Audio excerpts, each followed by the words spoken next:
નમસ્કાર, હું છું જયેશ. ભાગ્યમંત્ર કાર્યક્રમ થકી આપણે એવા તમામ સવાલોના જવાબ મેળવવાનો પ્રયત્ન કરી રહ્યા છીએ કે જે સવાલ તો આપણે અનેકવાર પૂછી લીધા છે, પણ કદાચ તેના જવાબ નથી મળ્યા, અને જો મળ્યા છે તો કદાચ ગળે નથી ઉતર્યા. આજે આપણે એક એવા જ સવાલની વાત છેડવા જઈ રહ્યા છીએ, અને એ છે પિતૃદોષ. સાંભળતા શબ્દ ભારે લાગ્યો ને, કારણ કે આ શબ્દ આપણે વારે વારે સાંભળ્યો હશે, તેના નિવારણ વિશે ઘણું બધું સાંભળ્યું હશે, અને ઘણા ઉપાયો કર્યા પછી પણ આપણે તેને સંતોષ નહીં થયો હોય. મતલબ કે આ જે પિતૃદોષને લઈને દૂધનું દૂધ ને પાણીનું પાણી થવાનું છે, એટલું જ નહીં, આપણા તમામ મુજબતા જે સવાલ છે તેનો શાસ્ત્રોક્ત જવાબ આપને મળવાનો છે. અને આ સાંભળ્યા પછી અમને પૂરેપૂરો વિશ્વાસ છે કે ભાગ્યમંત્રની અંદર પિતૃદોષનું આપને તમામ જ્ઞાન એક સાથે મળી જવાનું છે. અને તેના માટે આપણી સાથે જોડાયા છે જાણીતા જ્યોતિષી ચેતનભાઈ પટેલ. ચેતનભાઈ, આપનું ખૂબ ખૂબ સ્વાગત છે. નમસ્કાર. નમસ્કાર. પિતૃદોષની વાત આવે ને તે સાથે જ ઘણા લોકોને અનેકવિધ પ્રશ્નો ઘેરી વળતા હોય છે, કારણ કે સહજ ભાવે જ લોકોને જ્યારે કોઈ પ્રોબ્લેમ્સ થતી હોય છે ત્યારે કહેવાય દે છે કે પિતૃદોષ છે. અને આ પિતૃદોષને લઈને એટલા બધા ડરી ગયા હોય છે કે ડરના મારે ઘણા વિધિવિધાન પણ થઈ ચૂક્યા હોય છે, અને વિધિવિધાન થયા પછી પણ તેમને શાંતિ નથી હોતી. ત્યારે તમને એમ થાય છે કે જે કર્યું હતું એ ખોટું હતું કે કર્યું હતું એ સાચું હતું. અને એ જે મૂંઝવણવાળી પરિસ્થિતિ છે તેની અંદર સૌથી વધુ લોકો હેરાન થતા હોય છે. તો સૌપ્રથમ તો આખરે પિતૃદોષ જે છે, પહેલાં તો એ શ્રદ્ધાનો વિષય છે કે અંધશ્રદ્ધાનો, તે જરા ફોડ પાડી દો. બહુ સાચી વાત છે જયેશભાઈ, આપે આ વિષય પસંદ કર્યો.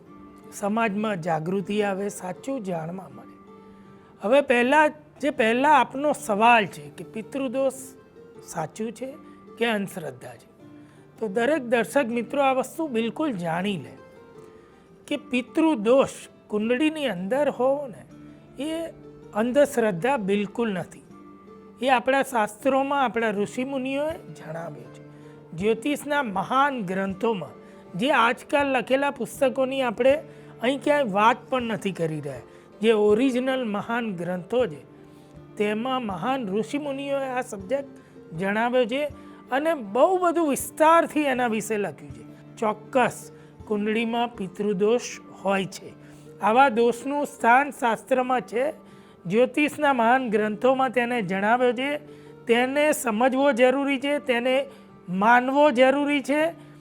એની પાછળ જ બહુ મોટા કારણો છે આપણા જીવન સાથે જોડાયેલા.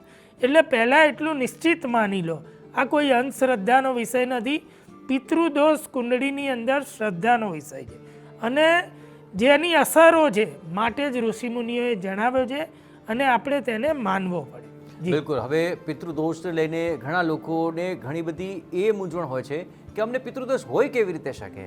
અમે તો અમારા તમામ વડીલોનું ખૂબ માન સન્માન કરીએ છીએ. જ્યારે દાદા દાદી કે એના પરદાદા દાદી જીવતા તેમને ખૂબ ખુશ રાખ્યા છે, છેક સુધી તેમની સેવા કરી છે, તેમને ખવડાવે પીવડાવે રાખ્યા છે. હવે કાગવશ નાખવાનો શું ફાયદો છે? અમે જીવતા જીવત ખૂબ સારું એમને ખવડાવ્યું છે, છતાં પણ અમારી કુંડળીમાં પિતૃદોષ માન્યમાં નથી આવતું.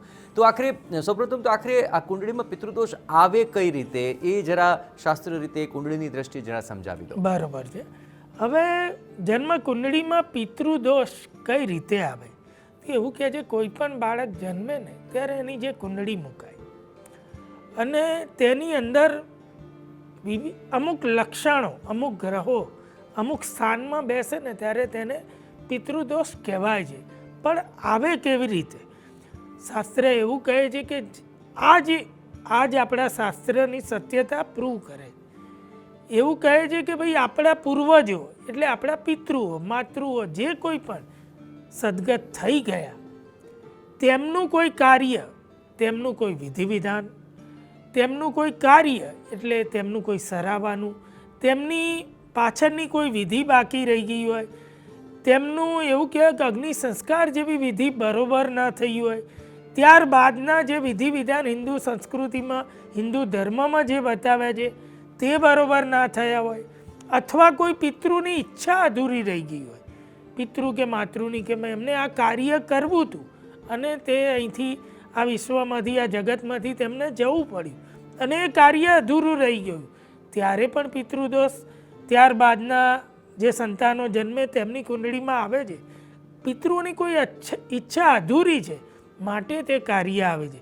ઘણા પિતૃઓને એવું કહેવાય કોઈ સદગત થઈ ગયું, હવે એમને આપણે પિતૃઓમાં ભેળવવાના હોય, એ ભેળવા ના હોય અને તેમની ગતિ બરોબર ન થઈ રહી હોય, ત્યારે પણ કુંડળીમાં પિતૃદોષ આવે છે. પિતૃઓ જે ઈચ્છતા હોય તે કાર્યો આપણે ન કરીએ, તેનાથી વિપરીત માર્ગે જઈએ તો ત્યારબાદની સંતતિમાં પિતૃદોષ આવે છે. બધા આવા ઘણા કારણો છે. તો પિતૃદોષ એટલે આવે છે કે કાર્ય અધૂરું છે એનું એક ઇન્ડિકેશન છે. એટલે જ્યોતિષ કે એવું માર્ગદર્શન આપણે લેવાનું હોય.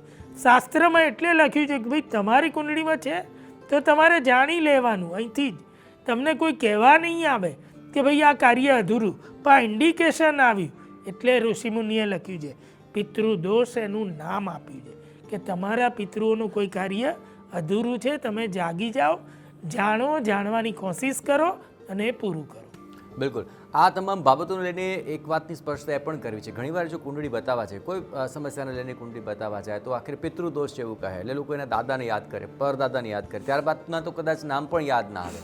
ઘણીવાર તો એવું પણ કે તમારે તો 11મા પેઢીનો પિતૃદોષ છે. આ પ્રકારની વાત કરીને જરા વધારે ગભરાવામાં આવે. અને આવી જ્યારે સમસ્યા સર્જાય ત્યારે ચેતનભાઈ સહજ ભાવે જ એમ થાય કે જે પિતૃઓનું નામ સુદ્ધા પણ જાણતા નથી, એ આટલા પેઢીઓ દર પેઢી નડી રહ્યા છે, તેની જાણ પડે ત્યારે વધારે તેઓ દુઃખી થતા હોય છે અથવા વધારે ચિંતિત થતા હોય છે. તો ખરેખર તો જો કુંડળીના 12 ભાવની અંદર જાણવું હોય કે કયા ભાવની અંદર કયા ગ્રહો હોય કે જેનાથી ખ્યાલ આવે કે આખરે આ પિતૃદોષ છે અને કઈ પેઢીનો પિતૃદોષ છે, એ કેવી રીતે જાણી શકાશે?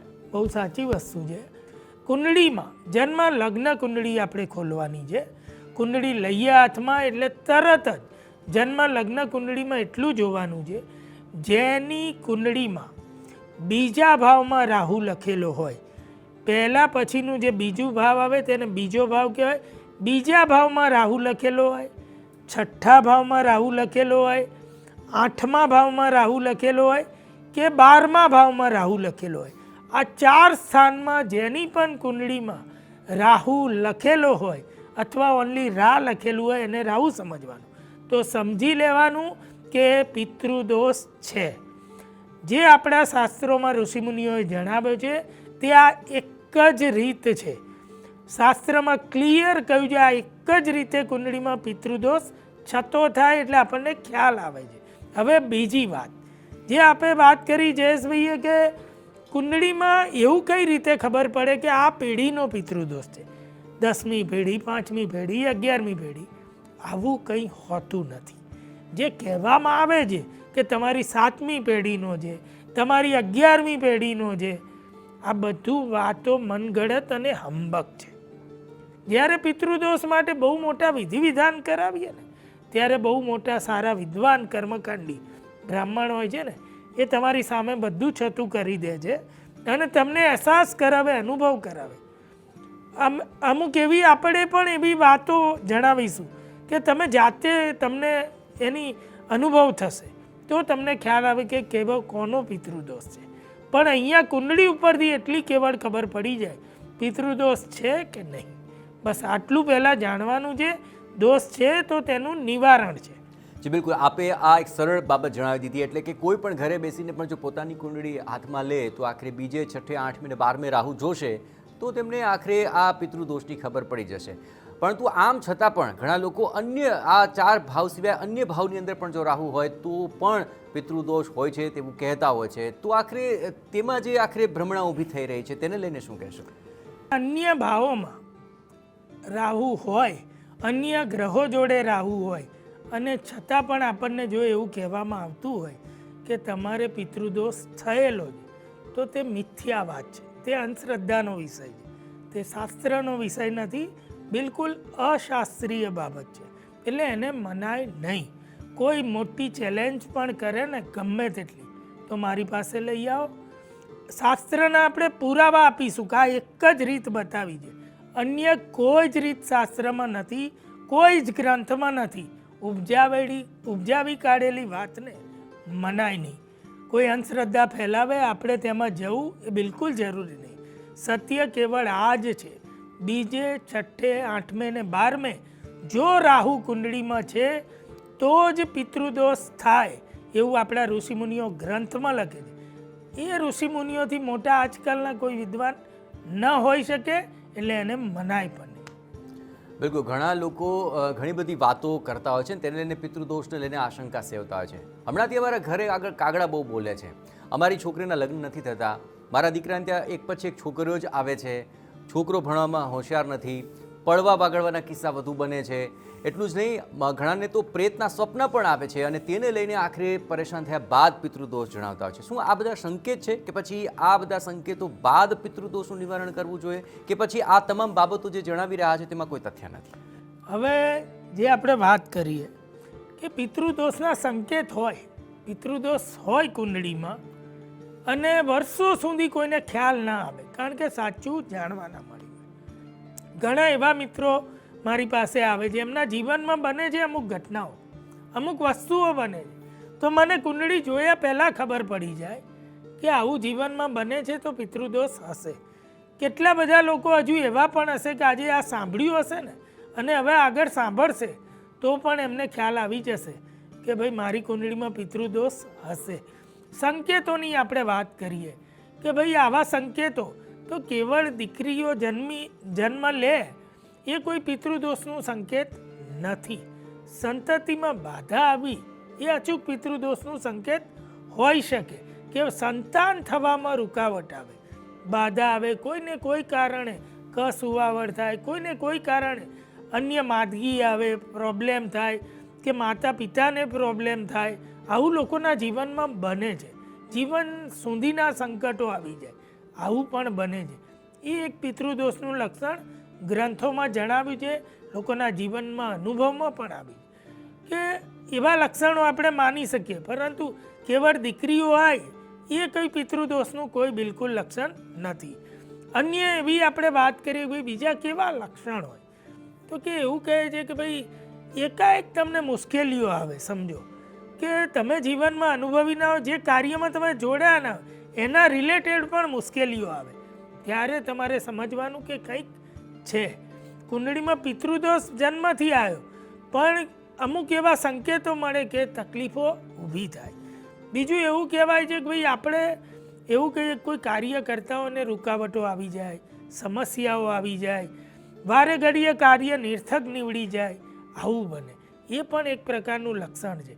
બીજું એક લક્ષણ એવું કહ્યું છે કે ઘરમાં અચાનક તણાવનું વાતાવરણ બની જાય કે પ્રેમથી ઘરમાં શાંતિવાળું વાતાવરણ હોય, અચાનક એકબીજા પ્રત્યે એવો તણાવ ઊભો થાય, આશંકા ઊભી થાય, દહેશત જેવું વાતાવરણ બને, એકબીજા ઉપર વિશ્વાસ ના રહે, અવિશ્વાસ પેદા થાય.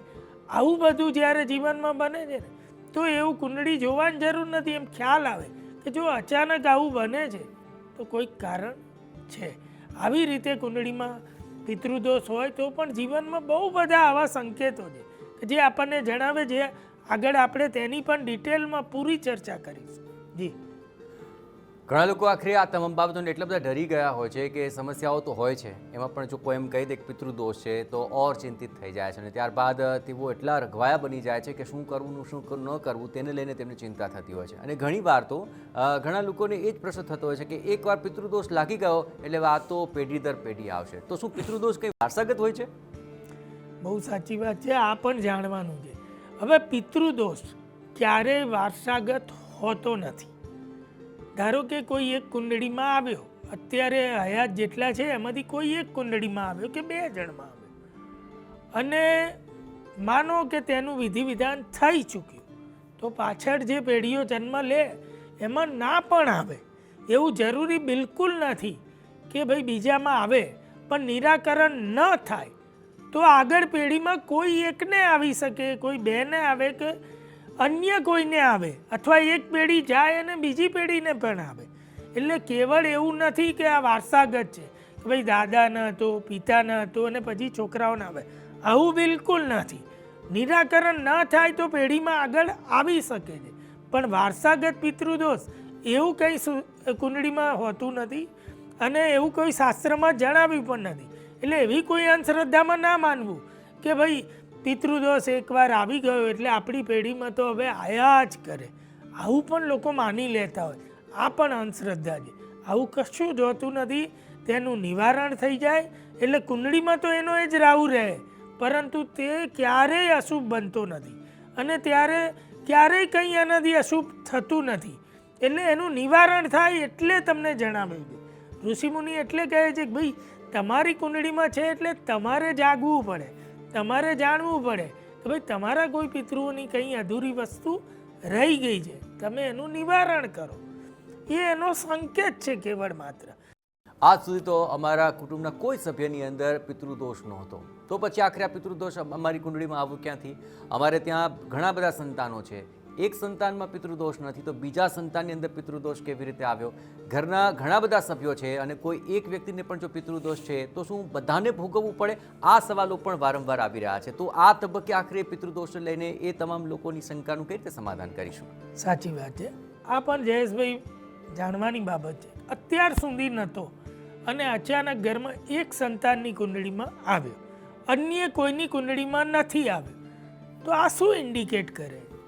તો કે એવું ઇન્ડિકેટ કરે છે કે જે આપણા પૂર્વજો કે પિતૃઓ છે ને, એ એવું ઈચ્છે છે કે એમને એવું છે કે આ સંતાન અમારું કાર્ય કરશે, એવું એ લોકો માને છે. બધા આખો વંશવેલો બધા એમના જ પેઢીના આપણે વ્યક્તિઓ છીએ, પણ કોઈ એકની કુંડળીમાં આવે તો એ પિતૃઓની આશા એની ઉપર છે કે ભાઈ આ વ્યક્તિ, આ જન્મનાર આ બાળક અમારા માટે અમારો આ દોષ છે એનું નિવારણ કરશે, અમારું કંઈ બાકી કાર્ય રહી ગયું છે અમારી ગતિને રિલેટેડ એ આ બાળક પૂરું કરશે. એટલે એની ઉપર ભરોસો હોય એટલે એની કુંડળીમાં આવ્યો, એટલે અન્યમાં નથી આવ્યો એટલે એમના પિતૃઓને કોઈ લેવા દેવા નથી એવું વિચારવાનું બિલકુલ નથી. એ પિતૃઓ નક્કી કરે છે કે કોની કુંડળીમાં આપવો, એ આપણા હાથની વાત નથી. એક લેવલ ઉપર જતા રહ્યા છે, આપણે મનુષ્ય છીએ એ એક શ્રેણી ઉપર ગયા છે, એ પિતૃ બની ગયા સમજો, એટલે દેવ તુલ્ય કયા છે આપણા ગ્રંથોમાં. એટલે એ એમના આધિપત્યમાં આવે કે કોની કુંડળીમાં આપવો. અન્ય લોકો એનાથી બાકાત નથી. ઘરની એક વ્યક્તિમાં આવ્યો એટલે બધા જોડાયેલા છે. જો એકને સમસ્યા થશે તો બધાને થવાની છે. એનું કારણ શું? તો કે આને નિવારણ કરવાનું જ એમને શ્રદ્ધા છે પિતૃઓને કે આ કાર્ય અમારું પૂરું કરશે, એટલે એની કુંડળીમાં આવ્યો, અન્યની કુંડળીમાં ના આવ્યો, પણ બધાને એને માટે કંઈ સારું નરસું પરિણામ આવે તો ભોગવવાનું અચૂક છે. કેટલા બધા લોકો સમાજમાં આ 20-25 વર્ષમાં મારી પાસે પણ આવે કે ભાઈ અમારે કંઈ કુંડળીમાં નથી તો અમે કેમ માનીએ, એવું પણ કહેવાવાળા આવ્યા છે. આની કુંડળીમાં તો એ જાણે ને એનું કામ જાણે, હકીકતમાં એવું નથી હોતું. મેં એમને કહ્યું પણ છે અને ગ્રંથમાં પણ એવું છે અને લોકો જીવનમાં અનુભવ્યું છે કે આ માલ મિલકત પ્રોપર્ટી જાયદાદ અથવા તો આપણે આ જન્મ લીધો આ પિતૃઓ હતા તો આપણે જન્મ્યા છીએ, આપણે એમની શૃંખલાનો ભાગ છીએ. કમ્પ્લીટ આપણી ઉપર જે પૂરેપૂરું ઋણ છે એ પિતૃઓનું ઋણ છે. બહુ મોટા ઋણ કયા, અમે એક પિતૃ ઋણ બહુ મોટું, 3 ઋણ કયા છે કે જે જગતમાં ઉતારી ના શકાય. જો એ ઉતારવું તમને ઉતારવાનું મળે ને તો એ બહુ અહોભાગ્ય છે. એક કે છે પિતૃ ઋણ, બીજું કયું છે ગુરુનું ઋણ અને ત્રીજું દેવનું ઋણ. આપણે કહીએ કોઈ બાધા આસ્થા બાકી રહી ગઈ હોય તો આપણે નહીં કહેતા કે આપણા ઈષ્ટદેવની દેવી દેવ કોઈ બાધા રહી ગઈ છે એટલે આવું બને. એવું ગુરુનું ઋણ અને એવું પિતૃઓનું ઋણ. પિતૃઓનું ઋણ એ આપણે અદા કરવાનું. એમ છટકી જઈને કોઈ એમ કે અમારે નથી ને નથી માનવાનું, એ ખોટી વસ્તુ છે. હકીકતમાં બધાને પિતૃઓ તરફથી બધું મળ્યું છે, એટલે જો આપણે એમાં નહીં માનીએ, નહીં કરીએ તેનું નિવારણ તો ભોગવવાનું દરેકે છે. કોઈ એમાંથી બચી શકતું નથી, વહેલું અથવા મોડું. તો આખરે પિતૃદોષ હોય છે તો તે અશુભ નથી, બસ તેના માટે થોડું આપણે ચેતી જવાની જરૂર છે, તેનું નિવારણ કરવાની જરૂર છે. તો પિતૃદોષને લઈને જેટલી પણ જે અસમંજસ હતી તે અમે આ કાર્યક્રમમાં દૂર કરવાની કોશિશ કરી છે, પરંતુ આગળ આપણે તેના નિવારણને લઈને પણ વાત કરીશું. પણ હાલ પૂરતી આ પિતૃદોષની જે શાસ્ત્રોક્ત સમજ આપી છે તેના માટે ચેતનભાઈ આપનો ખૂબ ખૂબ આભાર. નમસ્કાર. તો પિતૃદોષ તેમાં ડરવાની કોઈ જરૂર નથી, પણ માનો કે પિતૃદોષ છે તો તેનું નિવારણ કેવી રીતે કરશો? પિતૃદોષનું નિવારણ કોણ કરી શકે, કોણે કરવું જોઈએ, ક્યારે કરવું જોઈએ અને તેનું નિવારણ કરવાથી કેવા ફાયદા થઈ શકે, આ તમામ બાબતો તો આપણે આગળ જાણવાની છે અને તેના માટે આપે ભાગ્ય મંત્ર આગળ ચોક્કસપણે જોવું પડશે. તો આ રસપ્રદ જે તમામ બાબતો છે તેના સાથે ફરી આપની સમક્ષ અમે હાજર થઈશું. રજા આપશું. નમસ્કાર.